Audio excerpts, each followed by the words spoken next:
నమస్తే welcome to magazine story. ఆంధ్రప్రదేశ్లో ప్రజాస్వామ్యం ఖూనీ అవుతుంది. కూటమి సర్కార్ అధికారంలోకి వచ్చిన క్షణం నుంచి దేశమంతా ఇదే మాట పదే పదే వినిపిస్తోంది. అధికార బలుపుతో పచ్చమూక బరితెగిస్తున్న తీరు చూసి పశ్చిమ బెంగాల్, బీహార్ లాంటి రాష్ట్రాలు కూడా ఉలిక్కి పడుతున్నాయి. పాలకులే పైశాచిక ప్రవృత్తితో చెలరేగిపోతున్నప్పుడు, ఆ కుట్రలకు ఖాకీలు కర్కశంగా ఒత్తాసు పలుకుతున్నప్పుడు, కిడ్నాప్లు, దాడులు, బెదిరింపులు నిత్య కృత్యమైనప్పుడు అక్కడ ప్రజాస్వామ్యం ప్రతి క్షణం హత్యకు గురవుతూనే ఉంటుంది. ఇప్పుడు ఏపీలో జరుగుతుంది అదే. ప్రజలు చీకొడుతున్నారన్న భయం లేదు, దేశమంతా చిత్కరించుకుంటుంది అన్న వెరుపు లేదు. తమకు బలం లేని చోట అధికారాన్ని అందుకోవడానికి పచ్చముఠ నిస్సిగ్గుగా బరితెగింపు రాజకీయాలకు పాల్పడుతుంది. దీనిపైనే ఇవాల్టి మ్యాగజైన్ స్టోరీ. తిరుపతి కార్పొరేషన్లో 49 డివిజన్లు ఉంటే టీడీపీ గెలిచింది ఒకే ఒక చోట. కానీ డిప్యూటీ మేయర్ మాత్రం టీడీపీదే. విలువల వలువలు విప్పడంలో పీహెచ్డీలు చేసిన పచ్చముఖ అరాచకాలకు ఇదొక నిదర్శనం. పిడుగురాళ్ల మున్సిపాలిటీలో 33 వార్డులున్నాయి. టీడీపీకి ఉన్న బలం 0. కానీ పిడుగురాళ్ల మున్సిపాలిటీ వైస్ చైర్మన్ టీడీపీదే. రాజకీయాల్లో నిజాయితీకి నిప్పు పెట్టేసిన పచ్చరౌడీల పైశాచకత్వానికి ఇదొక ఉదాహరణ. ఏలూరు కార్పొరేషన్లో 50 డివిజన్లు ఉంటే టీడీపీ గెలిచింది 3 డివిజన్లలోనే. కానీ ఏలూరు 2 డిప్యూటీ మేయర్లు టీడీపీకే. విశ్వసనీయత అన్నది ఎల్లో పాలిటిక్స్ డిఎన్ఏలో ఉండదని చెప్పడానికి ఇదొక ముచ్చతునక. ఇలా చెప్పుకుంటూ పోతే వినేవాళ్ళు చీచి ఇది ఒక బతుకేనా అని సిగ్గుపడాల్సిందే. కానీ పచ్చమంద మాత్రం ప్రజాస్వామ్యాన్ని నిస్సిగ్గుగా ఖూనీ చేస్తూనే ఉంది. ఆంధ్రప్రదేశ్లో ఆటవిక పాలన పరాకాష్ఠకు చేరింది. అధికారంలోకి వచ్చిన క్షణం నుంచి హింస, విధ్వంసం, దాడులు, కిడ్నాపులతో ప్రజాస్వామ్యాన్ని ఖూనీ చేస్తున్న టీడీపీ గూండాలు ఇప్పుడు మున్సిపల్ ఎన్నికల్లోనూ అరాచక పర్వానికి తెరతీశారు. తమకు బలం లేని చోట అధికారాన్ని అందుకోవటానికి చంద్రబాబు ప్రభుత్వం నిస్సిగ్గుగా బరితెగింపు రాజకీయాలకు పాల్పడుతోంది. తిరుపతి, ఏలూరు, పిడుగురాళ్ల ఇలా వరుసగా తమకేమాత్రం బలం లేని చోట్ల కేవలం వైఎస్ఆర్సీపీ ప్రజాప్రతినిధులను బెదిరించి ప్రలోభపెట్టి డిప్యూటీ మేయర్, డిప్యూటీ వైస్ చైర్మన్లను గెలుచుకుంటూ వచ్చింది టీడీపీ. తునిలోనూ పచ్చగుండాలు ఇదే తరహాలో మున్సిపల్ వైస్ చైర్మన్ పదవిని దక్కించుకోవటానికి 4 సార్లు విఫల కుట్రలు చేశారు. వైఎస్ఆర్సీపీ కౌన్సిలర్లపై టీడీపీ నేతలు దాడులు చేస్తూ మున్సిపల్ కార్యాలయానికి వెళుతున్న వైఎస్ఆర్సీపీ కౌన్సిలర్లను కిడ్నాప్ చేయడానికి ప్రయత్నించి భయాందోళనలు సృష్టించారు. తుని మున్సిపాలిటీలో ఉన్న 30 వార్డుల్లో ఒక్కటంటే ఒక్కటి కూడా టీడీపీ విజయం సాధించలేదు. తమకు ఒక్క కౌన్సిలర్ కూడా లేని చోట మున్సిపల్ వైస్ చైర్మన్ పదవిని దక్కించుకోవటానికి పాలకుల అండదండలతో పచ్చ రౌడీలు పేట్రేగిపోయారు. మున్సిపల్ ఆఫీస్ వద్ద భారీగా మోహరించిన టీడీపీ గుండాలు కర్రలతో భయోత్పాతాన్ని సృష్టిస్తే ప్రాణభయంతో వైఎస్ఆర్సీపీ కౌన్సిలర్లు వెనుదిరిగారు. తమకు బలం లేకపోవడంతో 4వసారి ఎన్నికనే అడ్డుకున్నాయి పచ్చమూకలు. తుని మున్సిపల్ వైస్ చైర్మన్ ఎన్నిక నేపథ్యంలో టీడీపీ దౌర్జన్యం పరాకాష్ఠకు చేరింది. ఇప్పటికే 3 సార్లు ఎన్నిక జరగకుండా టీడీపీ గూండాలు అడ్డుకున్నారు. మాజీ మంత్రి దాడిశెట్టి రాజాతో పాటుగా మున్సిపల్ చైర్మన్ సుధారాణి, కౌన్సిలర్లపై అక్రమ కేసులు నమోదు చేశారు. ఎలాగైనా ఎన్నికను అడ్డుకోవటానికి చంద్రబాబు ప్రభుత్వం నిస్సిగ్గుగా అధికార దుర్వినియోగానికి పాల్పడింది. తుని నియోజకవర్గంలో 30 కార్పొరేటర్ల స్థానాలు 30కి 30 వైసీపీ గెలిచింది. తెలుగుదేశం పార్టీకి కనీసం ఒక్కడంటే ఒక్క అభ్యర్థి కూడా లేడు. మళ్ళీ అలాంటి చోట ఎన్నికలు జరిగితే, వైస్ చైర్మన్ ఎన్నుకునే ఎన్నిక జరిగితే వైసీపీకి ఎలాగో వైసీపీ వాళ్ళను దౌర్జన్యం చేసి తీసుకునే పరిస్థితి లేకపోయేసరికి తెలుగుదేశం పార్టీ వాళ్ళు ఎన్నికనే పోస్ట్ పోన్ చేశారు. అంటే వీళ్ళకి అనుకూలమైన వాతావరణం వచ్చేదాకా ఎన్నికలు జరపరు. కోర్టు పర్యవేక్షణలో ఉన్న కేసులకు సంబంధించిన పరిస్థితులు ఇవి. పాలకొండలో కూడా అంతే. వైసీపీకి అందులో 17 ఉంటే తెలుగుదేశం పార్టీకి కేవలం 3. మళ్ళీ అక్కడ వైస్ ప్రెసిడెన్సీ అన్నది వైసీపీకి రావాలనా, తెలుగుదేశం పార్టీకి రావాలనా? కానీ వీళ్ళకి అనుకూలత వచ్చేదాకా పోస్ట్పోన్మెంట్లు. ఇలా ప్రతి సందర్భంలోనూ కూడా డెమోక్రసీని కూనీ చేస్తా ఉన్నారు. పోలీసులను వీళ్ళు ఇష్టానుసారంగా వాడుకుంటా ఉన్నారు.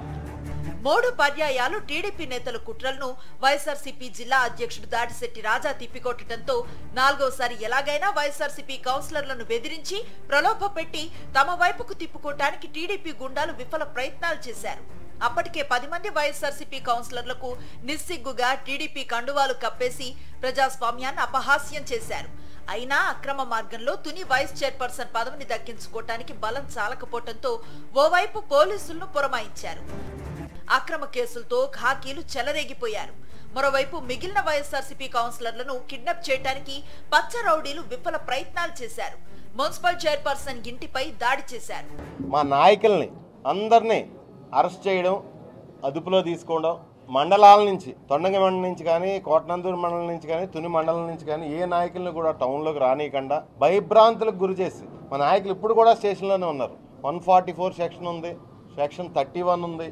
ఇలా మాట్లాడి మా నాయకులందరినీ భయభ్రాంతులకు గురి చేసి ఆఖరికి కోఆప్షన్ మెంబర్ అయినటువంటి చైర్మన్ గారి హస్బెండ్ని కూడా ఇంటికి వచ్చి దౌర్జన్యంగా జీపులో ఎక్కించి తర్వాత ఇక్కడ ఉన్న కౌన్సిలర్ని కిడ్నాప్ చేసి తీసుకుపోదామని ప్రయత్నం చేయగా నేను వచ్చి అడ్డుకుని బయట తలుపులు వేసి తాళాలు వేసి బయట తలుపులు తాళాలు వేసి ఆ తలుపు దగ్గర నించున్న పరిస్థితి.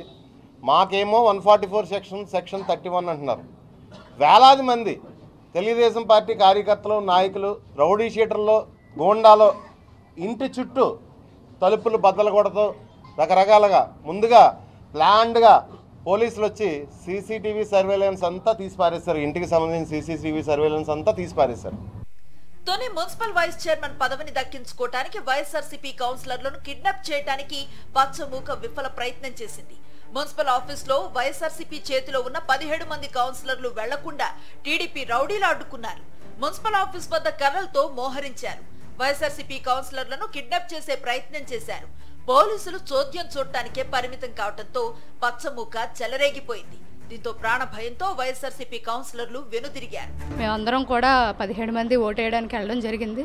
కాకపోతే మేము 17 మంది 10 మంది ఆడవాళ్ళు ఉన్నాము, 7 మగవాళ్ళు ఉన్నారు. వాళ్ళు పోలీసు వాళ్ళు కూడా అక్కడ వరకు తీసుకెళ్లి బార్కెట్ల వరకు అక్కడ ఇటువైపు సుమారు 1000 మంది ఉన్నారు, అక్కడ స్కూల్లో ఒక 1000 మంది ఉన్నారు, ఆఫీస్ దగ్గర ఒక 1000 మంది అన్నారు. మేము వెళ్తున్నప్పుడు ఒకసారే మమ్మల్ని పట్టుకోమని వాళ్ళు వదిలేశారు. మాకు భయం వేసి మేము 10 మంది ఆడవాళ్ళవి ఒక 1000 మంది పైన మగవాళ్ళు మేము ఎలా తట్టుకోవాలో మేము ఎప్పుడు కూడా ఇలాంటి పరిస్థితి చూడలేదు తుల్లోని. ఎందుకంటే మేము ఇంట్లో ఉన్న ఆడవాళ్ళవి జగనన్న మమ్మల్ని అందరినీ ప్రోత్సహించాలని ఆడవాళ్ళందరికీ కూడా సీట్లు ఇచ్చి మమ్మల్ని గెలిపించి రాజ్యాధికారం కూడా ఆడవారికే ఉండాలని జగనన్న చెప్పడంతో మేము అందరం బయటకు వచ్చాము. ఇలాంటి పరిస్థితి ఎప్పుడు కూడా చూడలేదు. ఈ ఆడవారిని ఒక 4 మగవాళ్ళు లాక్కెళ్తే మేము ఎలాగ మాకు ప్రాణరక్షణ ఎలా ఉంటుంది? మేము భయంతోనే మేము అందరం మళ్ళీ పరిగెట్టుకొని మా ఇంటికి వచ్చి ఇక్కడ దాక్కోవడం కూడా జరిగింది. అసలు బలమే లేని మున్సిపాలిటీల్లో బాగా వేసేందుకు చంద్రబాబు సర్కార్ సాగిస్తున్న కుట్రలు, కుతంత్రాలు ప్రజాస్వామ్యాన్ని అపహాస్యం చేస్తున్నాయి. పల్నాడు జిల్లా పిడుగురాళ్ల, కాకినాడ జిల్లా తుని, పార్వతీపురం మన్యం జిల్లా పాలకొండ మున్సిపల్ వైస్ చైర్మన్ పదవుల కోసం టీడీపీ అధికార బలంతో బరి తెగించింది. సంఖ్యాబలం లేకపోయినా వాటిని బలవంతంగా తమ ఖాతాల్లో వేసుకునేందుకు కుయుక్తులు పన్నింది.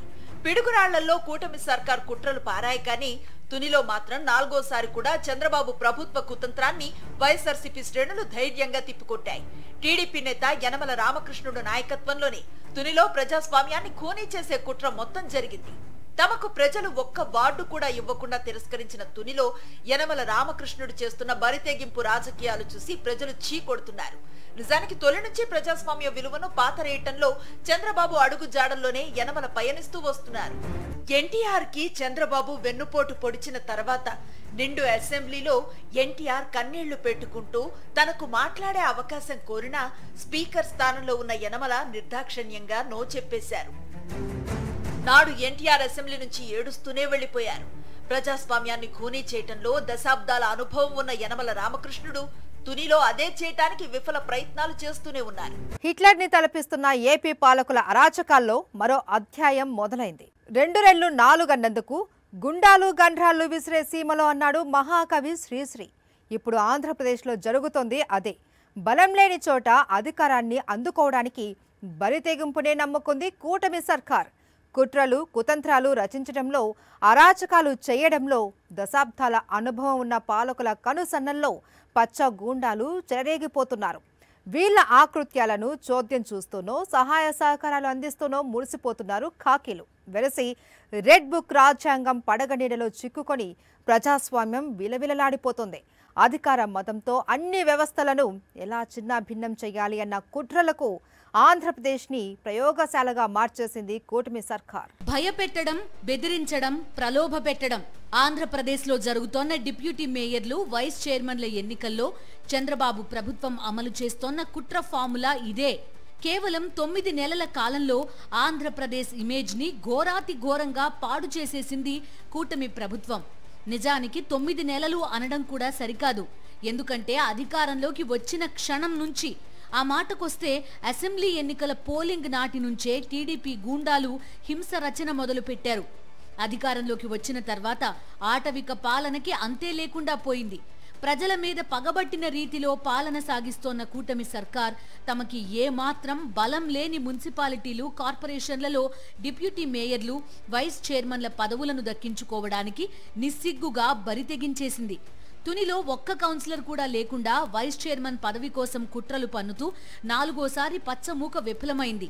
కానీ పిడుగురాళ్లలో మాత్రం తమ కుతంత్రాన్ని విజయవంతంగా అమలు చేసింది పచ్చమూక. ఆ మాటకొస్తే తిరుపతిలోనూ ఇలానే విలువలను గాలి కొదిలేసి అధికార మదాన్ని ప్రదర్శించింది. ఈ క్రమంలో కౌన్సిలర్లని, కార్పొరేటర్లని బెదిరించడానికి పోలీసులను విచ్చలవిడిగా ఉపయోగించుకుంటోంది చంద్రబాబు ప్రభుత్వం. పిడుగురాళ్లలో మున్సిపాలిటీకి సంబంధించి అక్కడ జరిగిన మున్సిపల్ వైస్ చైర్మన్ ఎన్నుకునే ఎన్నిక పిడుగురాళ్లలో 33 మంది ఉంటే కార్పొరేటర్లు 33 మందికి 33 మంది వైసీపీనే గెలిచింది.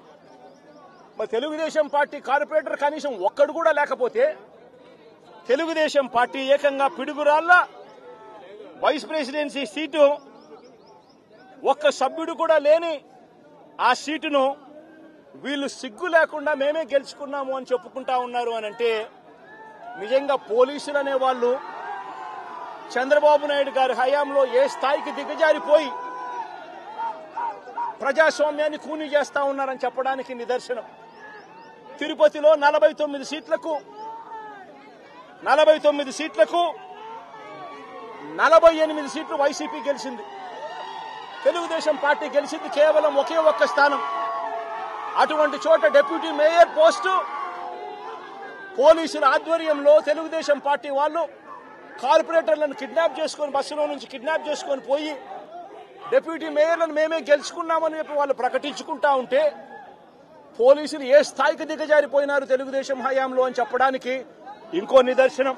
గతంలో జరిగిన మున్సిపల్ ఎన్నికల్లో పిడుగురాళ్ల మున్సిపాలిటీలో ఉన్న మొత్తం 33 స్థానాలకు 33 స్థానాలు వైఎస్ఆర్సీపీ అభ్యర్థులు గెలుపొందారు. వైస్ చైర్మన్ గా ముక్కంటిని ఎన్నుకోగా ఆయన అనారోగ్యంతో మృతి చెందడంతో ఆ స్థానం ఖాళీ అయింది. దీంతో మున్సిపల్ వైస్ చైర్మన్ ని ఎంపిక చేసుకోవడానికి ఎలక్షన్ కమిషన్ నోటిఫికేషన్ జారీ చేసింది. వైఎస్ఆర్సీపీ కౌన్సిలర్లు ఎవరూ నామినేషన్ వేయకుండా 2 సార్లు ఎమ్మెల్యే ఎరపతినేని అడ్డుకున్నారు. పోలీసులను పురమాయించి పాత కేసుల పేరిట వైఎస్ఆర్సీపీ కౌన్సిలర్లని వేధించారు. దీంతో ఫిబ్రవరి 17న మరోసారి వైస్ చైర్మన్ ఎన్నికలకు ఎలక్షన్ కమిషన్ అవకాశం ఇచ్చింది. ఎన్నికకి 2 వారాల సమయం ఉండడంతో అటు పోలీస్, ఇటు రెవెన్యూ అధికారులను ఉపయోగించి వైఎస్ఆర్సీపీ కౌన్సిలర్లని మరింతగా వేధించడం మొదలుపెట్టారు ఎరపతినేని. ఒక్క కౌన్సిలర్ కూడా లేకుండా టీడీపీ వైస్ చైర్మన్ పదవిని దక్కించుకుంటే ప్రజలు చీకొడతారన్న జ్ఞానం కూడా లేకుండా చెలరేగిపోయారు. టీడీపీ గూండాల బెదిరింపులతో వైఎస్ఆర్సీపీ కౌన్సిలర్లు అజ్ఞాతంలోకి వెళ్లిపోతే వాళ్ల బంధువులను బెదిరించి మరీ కౌన్సిలర్లకి టీడీపీ కండువాలు వేశారు. పిడుగురాళ్ల 29వ వార్డు కౌన్సిలర్ మునీరా దంపతులు తెలుగుదేశం నాయకుల బెదిరింపులకు లొంగకపోవడంతో నిర్మాణంలో ఉన్న వాళ్ల ఇళ్లను పొక్లైన్లతో నేలమట్టం చేశారు. ఇలా బెదిరించి, బరితెగించి ప్రజాస్వామ్యాన్ని అపహాస్యం చేశారు. వైస్ చైర్మన్ పదవిని నిస్సిగ్గుగా తమ ఖాతాలో వేసుకున్నారు.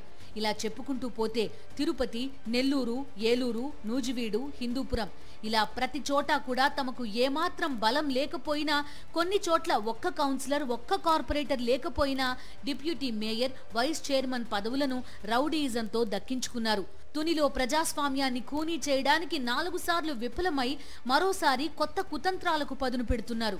ఆంధ్రప్రదేశ్లో అన్ని వ్యవస్థలను సర్వనాశనం చేసేస్తున్న ఆటవిక పాలనకి ముగింపు ఎప్పుడు?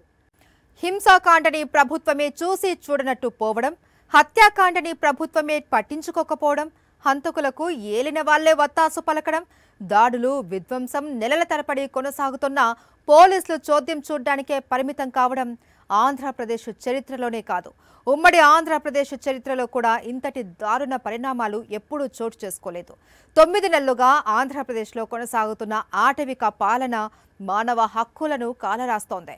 భావ ప్రకటన స్వేచ్ఛ గొంతుపై కత్తిపెట్టింది. ఈ అరాచకాల స్ఫూర్తితో రెడ్ బుక్ రాజ్యాంగం అండతో టీడీపీ గూండాలు మరో అడుగు ముందుకేశారు. ప్రజలు ఇచ్చిన బలం కాదు, బరి తెగించడమే అసలైన బలమంటూ ప్రజాస్వామ్యానికి కొత్త భాష్యం చెబుతున్నారు. ఆంధ్రప్రదేశ్లో శాంతి భద్రతలు లేవు, సంక్షేమం లేదు, అభివృద్ధి లేదు, ఎన్నికల హామీల అమలు లేదు. 9 నెలల్లోనే 1,50,000 కోట్ల రూపాయలకు పైగా అప్పులు చంద్రబాబు ప్రభుత్వం చేసి పారేస్తే అవన్నీ ఎక్కడ ఎలా ఖర్చు పెట్టారో లెక్కలు లేవు. అధికారంలోకి వచ్చిన నాటి నుంచి వైఎస్ఆర్సీపీ నేతలను, కార్యకర్తలను, సానుభూతి పరులను టార్గెట్ చేయడం మొదలుపెట్టారు. కిడ్నాప్లు, దాడులు, హత్యలు, హత్యాయత్నాలు, అత్యాచారాలతో టీడీపీ గూండాలు చెలరేగిపోయారు. ఆ తర్వాతి కాలంలో తమ ఆటవిక పాలనను ప్రశ్నిస్తున్న ప్రజలను చంద్రబాబు సర్కార్ వదిలిపెట్టలేదు. కూటమి ప్రభుత్వ అరాచకాలను ప్రశ్నిస్తే అంతు తేలుస్తామని ప్రజల్లో భయోత్పాతం సృష్టించే కుట్రలు పన్నారు. ప్రజల ఆలనా పాలన చూడాల్సిన పాలకులే ప్రజలను లక్ష్యంగా చేసుకుని దారుణాలకు తెగబడుతూ వచ్చారు. భావ ప్రకటన స్వేచ్ఛ గొంతుపై కత్తిపెట్టి అక్రమ అరెస్టులతో, తప్పుడు కేసులతో సామాన్య ప్రజలకు కూడా కూటమి ప్రభుత్వం నరకం చూపిస్తూ వచ్చింది. ఇప్పుడు అదే రీతిలో మరోసారి ఎన్నికల ప్రక్రియని ఎగతాళి చేస్తూ ప్రజాస్వామ్యాన్ని అపహాస్యం చేస్తూ చెలరేగిపోతోంది చంద్రబాబు ప్రభుత్వం. ఈ మొత్తం పాపంలో తమది పెద్ద వాటానే అంటూ పోలీసులు పరవశించిపోతున్నారు. చట్టాలను అమలు చేయాల్సిన కాకీలే కూటమి సర్కార్ కుతంత్రాలకు కూత పెడుతోంది. అందుకే ప్రజలను వైఎస్ఆర్సీపీ నేతలు, క్యాడర్ని వేధించి హింసిస్తున్న కూటమి నేతలను మాత్రమే కాదు, వాళ్ల పన్నాగాలకు జీ హుజూర్ అంటోన్న కాకీలను వదిలేది లేదని జగన్మోహన్ రెడ్డి హెచ్చరిస్తున్నారు. మీ టోపీ మీద ఉన్న 3 సింహాలకు కనిపించే ఆ సింహాలకు సెల్యూట్ కొట్టడం మొదలుపెట్టండి. తెలుగుదేశం పార్టీ నాయకులకు సెల్యూట్ కొట్టడం మొదలుపెట్టి, వీళ్ళు చెప్పినట్టుగా చేయడం మొదలుపెట్టి, అన్యాయాలు చేయడం మొదలు పెడితే మాత్రం ఎల్లకాలం తెలుగుదేశం పార్టీ ప్రభుత్వమే ఉండదు అని చెప్పి ఇవాళ ప్రతి అధికారికి కూడా నేను తెలియజేస్తా ఉన్నా. రేపొద్దున మళ్ళీ మా అధికారం వస్తుంది. వచ్చినప్పుడు అన్యాయం చేసిన వీళ్ళందరినీ, వీళ్ళ అధికారులందరినీ, అన్యాయం చేసిన ఈ నాయకులందరినీ కూడా బట్టలు కూడా తీసి నిలబెడతామని చెప్పి కూడా ఈ సందర్భంగా తెలియజేస్తా ఉన్నాను. ఎవడిని వదిలిపెట్టేది ఉండదు.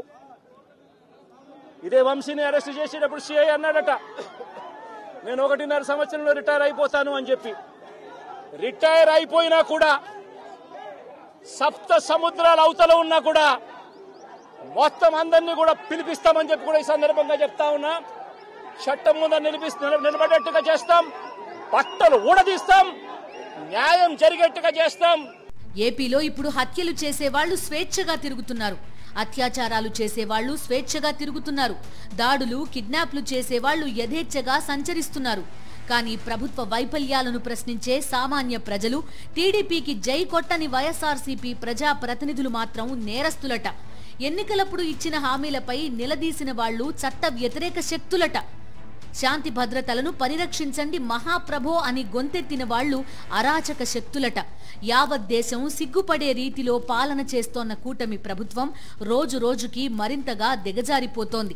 ఆంధ్రప్రదేశ్లో ప్రజాస్వామ్య పరిరక్షణ కోసం దేశ ప్రజలంతా ఉద్యమించే స్థాయిలో వ్యవస్థలను నిర్వీర్యం చేస్తోంది.